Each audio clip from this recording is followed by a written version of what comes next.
Into the halfway mark of the season, and it still looks to be a one-way ticket for Kawasaki as they head towards another title. Can the unbeatables be stopped? Let's find out when we kick things off on the J1 League Goal Zone. This was the last set of fixtures before the break. Kobe hosted the third place Sagan, a derby in Kyushu, with Oita taking on Avispa, and the Antlers were up at the Todoroki to play champions Frontale. Last time out, struggling Vissel continued their poor form with another loss at home. They're now stuck in a winless run that stretches back to April. Here they face Consadole, the visitors in another inconsistent run of form of late, firmly ensconced in mid-table. Mark Richmond has your commentary. Takamine, clever ball played inside, rolling it into space. This should be the opening goal. He can't miss from there. He certainly will not miss from there. Kashiwa, and they haven't dealt and curbed the danger signs that were shown from the first seconds of this match. Kashiwa has been allowed to run free and run riot. Slid superbly into space, and this time right in front of goal. He just had to put it into the back of the net.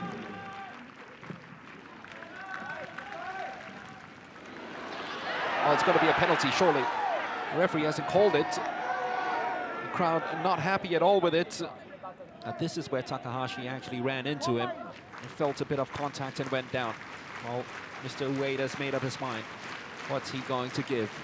Even looking at that, it's a 50-50 decision. He's given the penalty of Cristiano now, who usually powers them home. And does it again. Well, we've said before at the start of the broadcast, every time they've needed goals, they've relied on him, and he's delivered. Well, after 35 minutes, he's delivered again for Nelsinho Baptista. Can he make a darting run now to get at the end of this? This one's hung up for a long time. Yet again, very good climb that one was. Takamine couldn't get full contact of the ball, but it's fallen neatly into the passage and path now. Oh, it's gone into the back of the net. Unbelievable. Is that an own goal? Well, it looked harmless. It's the side of Aoki. There you go. He's onside. Can't they see the captain from Kashiwa Vissel? Look, he's in yellow. It's as luminous a color as you can get. And after the VAR check, the goal is given. Simple as that. Once again to the far post. Off balance. Kamijima seeking his first goal for the club. He was always falling down as he took this strike on. We go just slightly behind him as the fans hope for a miracle here.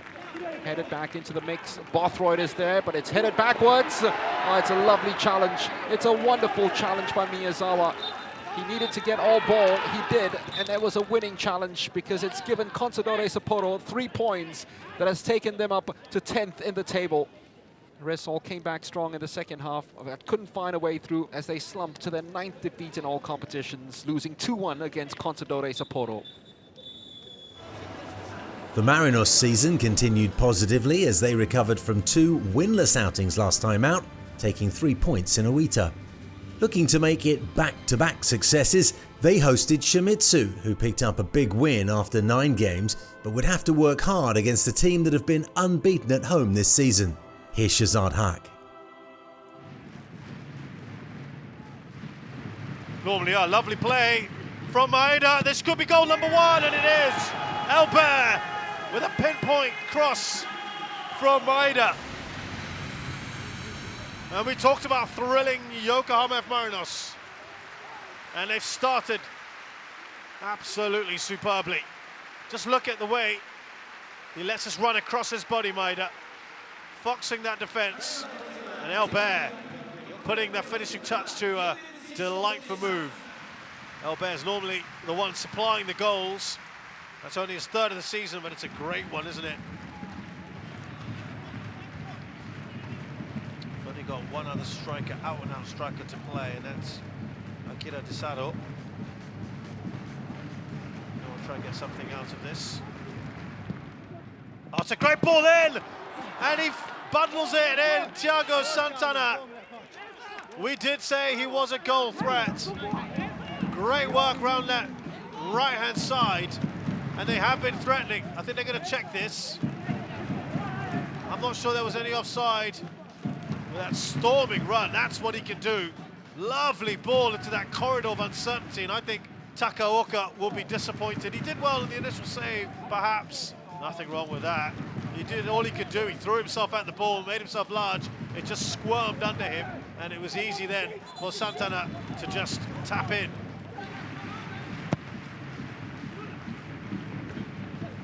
Oh, that's a chance, and that's put away out by Shuichi Gonda. It's gone up for another corner, surely. There wasn't much in that shot from Ado Onaru. It's a good reaction from him. That's actually a very good save, isn't it, from Shuichi Gonda. Nakagawa. Now Mizunuma. Across the face of the goal! He's got the touch, Leo Sierra! It's another late goal for Yokohama F. Marinos. Absolute delight, and these substitutes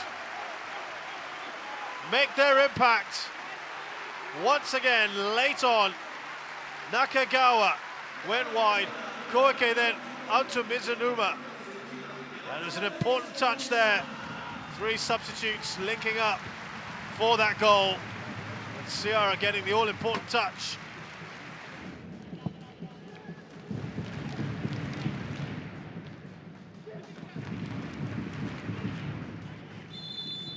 And the referee calls time on what's been a great game of football, particularly in the first half. Postecoglou, in his final game in charge, has overseen an important win, but it was a tough one for Yokohama F. Marinos, who started ever so well, were rewarded with a great goal from Elbert after fine work from Maeda on that left-hand side. And the final score in the Nissan Stadium, it's Yokohama F. Marinos 2, Shimizu S-Pulse 1. Next up in the capital, 2 sides that had fallen down the table after a bright start to their campaigns. Both clubs equally inconsistent, with just 4 points separating them, but Tokyo and Sanfrecce would both fancy their chances here. Not much going on until 5 minutes before the break. Sho Sasaki's cross finds Junior Santos, but he can't keep the ball down. Early on in the second half, Yojiro Takahagi with a beautiful first touch, not such a great second touch. Kensuke Nagai! Just after the hour mark, Junior Santos sees his shot charged down Hayan Kawabe's return into the side netting. Clearly, both sides were finding it hard to break down their opposition's defence. Hirotaka Mita with a shot here, saved well by the goalkeeper. The final attack of the day fell to Sanfrecce. Tsukasa Morishima's left-footed shot. A good few inches wide of the post, this one finished 0-0. Sagan Tosu came to Kobe on a 7-game unbeaten run, pushing towards the top 2. The hosts had hit a patchy form of late with just 1 win in their last 4. They needed to pull out all the stops if they were to overcome the best defence in the league. Patrick Kinghorn has your commentary.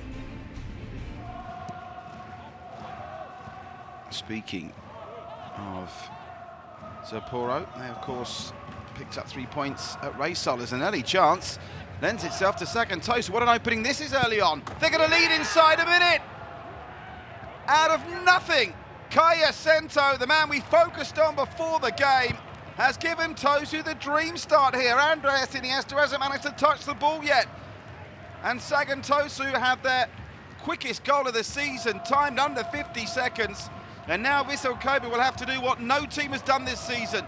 Score twice against Tosu in the league to pick up all 3 points. It was a lovely layoff from Sakai. Selfless play as well from Ino, and Kaya Sento made no mistake with a stunning finish for his 2nd goal of the season. Nakano involved as well, and Vissel Kobe, you have to stay with just caught napping. At the minute, as Vissel Kobe look like they're searching for ideas. There's a ball over the top. It's going to find its target here, and the keeper's had to come, and he's out of his ground, and they've levelled it up. First major opening, and it's Douglas that latches onto it for his third of the season, and for once Sagan Tosu do slip up in a horrific way defensively. And Douglas levels things up. Well, Park Hugh initially looked like he'd survived this. It was a hopeful ball more than anything. Through the middle by Kikuchi, I think it might have been. And having initially got there first in front of Furuhashi, all he succeeded in doing, Park Hugh, was touching it on to Douglas. And we're all square at 1 each with just under half an hour gone. That's 1-2 with Sakai. Furuhashi. Douglas lays it back.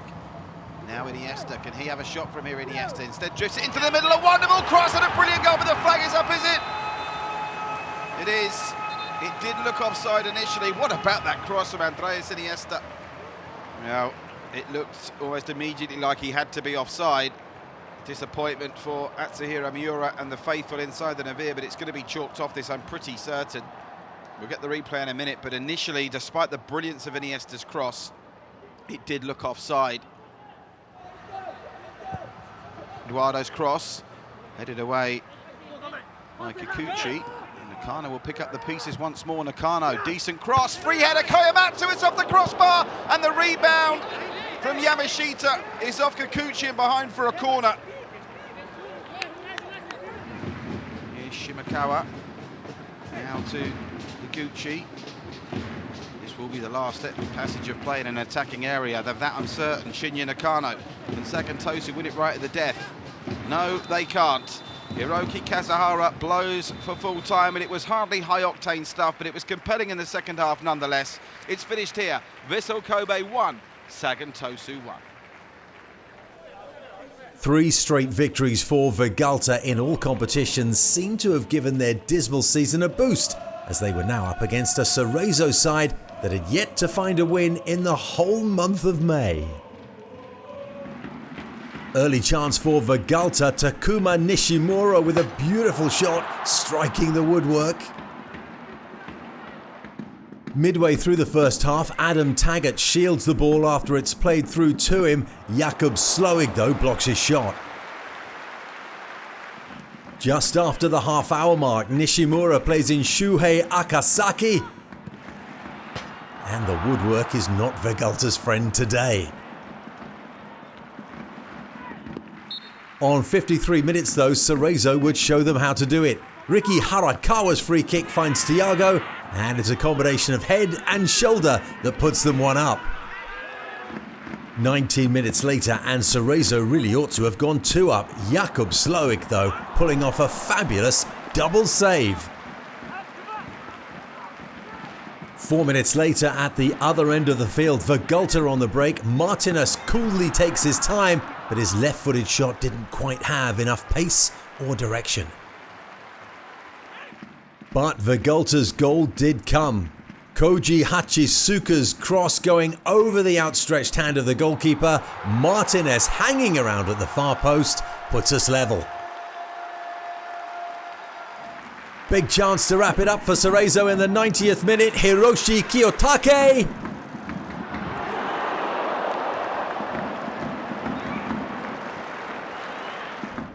I think as a team, we work very hard. That's not our problem. We run a lot, we fight a lot. But if we not gonna do it more together, then we always will keep having a draw or losing. So we need to start to be a little bit smarter, then we could easily win this game. And a few interviews ago, you guys told me that the coach spoke about me, about, I think it was Kawasaki game. He said like, the coach told me something before the game, and that I need to do more. So I think this is my answer. So if he put me, maybe we could win, but I didn't start. So now it's to him. I ask him the same question. I want a little bit more. Martinez to the rescue once again, then getting Sendai out of trouble with a wonderful goal. More coming your way when we come back.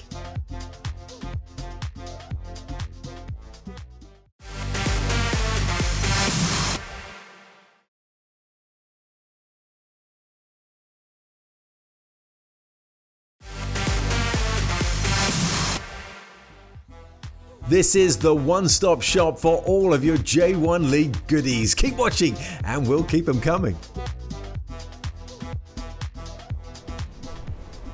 The Kyushu derby threw up a match between relegation-mired Oita and high-flying Avispa, who hadn't lost in 11. The visitors, with just one loss on the road, would make them comfortable favourites for this one. And it only took 7 minutes for a very odd opening goal. Shun Nagasawa's opportunity looked like it was being closed down by two defenders, but having got by them, it just trickled over the line unattended. On the stroke of half-time, a chance for Bruno Mendes. It sits up beautifully for him, but he can't keep his shot down. Early into the second half now, and Avispa's Taro Sugimoto tries his luck from distance. Another opportunity for Mendes, this time with his shirt being tugged. He sclaffs this one just wide of the upright. 20 minutes left and Oita go 2 up. Enrique Trevisan may not have known too much about his first touch, but he was deadly with his second, his first J1 League goal. Not long after that, Avispa mounted a comeback attempt. The cross from Mendes is handled by Hokuto Shimoda, penalty says the referee, and Jordi Crew converts nicely to his left. It would be too little too late though. Oita win this one by 2-1. Vortis, last season's J2 champions, had been drifting in mid-table this year and were now just a handful of points away from the drop zone. In a similar position were their opponents Shonan, who'd managed only 1 win in their last 11. Vortis got on the score sheet after only 13 minutes. Ken Iwa with the cross and creeping round the back, Kaka. His first league goal. Stand by for some Route 1 football midway through the first half. Duson heads on the goalkeeper's kick. Shuto Machino takes advantage of some very poor defending and is 1-1. Early in the second half and Shonan's Wellington goes too long and high from the dead ball. 84th minute, Shonan looking for the winner. Takuya Okamoto advances. Kami Fukumoto saves with his knee, and this one finishes all square. A contender for the title last season, Gamba have now fallen some way after a woeful start to their campaign. A chance to collect here then as they face an opponent who've been a little bit the worse for wear. Yokohama had no wins on the road coming into this one, and the worst defence in the league. Deep corner in the 4th minute, Leandro Pereira fights off the attention of his markers, but can't get his header on target. Midway through the first half, Tatsuki Sato tries from distance. 10 minutes later, cutting inside on his left foot, it's Maguinho, turned away by Higashiguchi. Check out Wellington Silva standing several yards offside, gets his head to the ball which goes just wide, but surely it wouldn't have counted anyway. But the breakthrough came 3 minutes from time. Yota Maijima a little bit heavy-handed in the box, the referee gives a penalty, and Leandro Pereira strikes that one firmly enough to his left to put Gamba 1 up at the half. 10 minutes into the second half and some beautiful play from Shinya Yajima looking to go right but passes to his left. Pereira measures his run beautifully, beats the offside trap, and that's 2-0. Looking to get back into this one with 11 minutes left. Daiki Nakashio's shot saved well by Higashiguchi, and then Keijiro Ogawa with an open goal can't even hit the target. Looking to make it 3-0 with 5 minutes left, Kazunari Ichimi's shot saved well by Yuta Minami. Gamba making consecutive wins for the first time this season. Nagoya had found it tough to churn out wins of late, but with one of the best defences in the league, they'd be looking to keep Urawa's Kasper Juncker quiet, with the hosts on a 5-match unbeaten run. As the ball comes in from Mateus in the 15th minute, watch Yoichiro Kakitani's superb skill. Can't quite get the effort on target though. 3 minutes later and another chance for Nagoya. Strong run from Ryogo Yamasaki, but a weak finish. Midway through the first half and some brave goalkeeping from 18-year-old Zion Suzuki, punching this one away while being threatened by the dangerous-looking studs of Yamasaki. And Suzuki was to rescue his side with 10 minutes left in the game. Kakitani's through ball finds Manabu Saito, but the young goalkeeper touches that one onto the post, and this one finishes 0-0.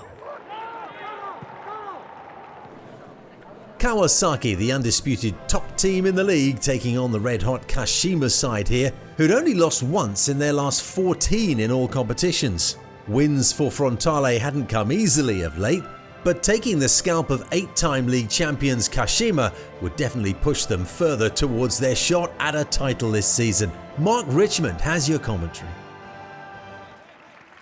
Showed a lot of composure there as well to hold the ball up. It's well won back by Leandro. Pituca has lost it in a dangerous position. Oh, that should have been the opening goal for Mitoma, who just weaved his way through. And Oki, the goalkeeper, is looking at Pituca and staring daggers at him because he shouldn't be doing that. Yamane.